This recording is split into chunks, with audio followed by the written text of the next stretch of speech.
when people think of councillors, they think of streetlights, potholes and dog poo, unfortunately.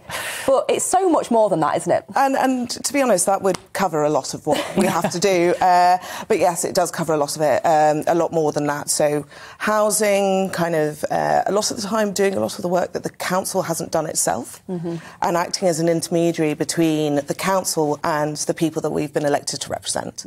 So that to me is actually the most important piece of what I do, is acting on behalf of people who haven't necessarily or have already exhausted kind of the bureaucratic routes that they need to do in order to get things like their bins fixed, leaks sorted, you know, the potholes and various other things.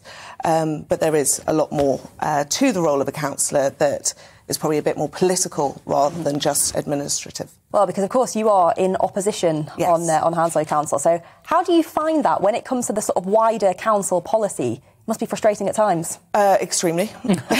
And resilience and persistence is what's actually really needed in that role. So we are 10 out of 60. Hounslow Council has been Labour-led since, more or less, since its inception, bar 4 years. And that was back in 2010.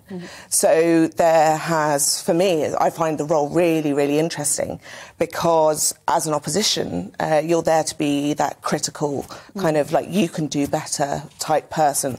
I wouldn't say necessarily a critical friend, it depends on what you're discussing, but certainly you can push for more that they may not have necessarily thought about before.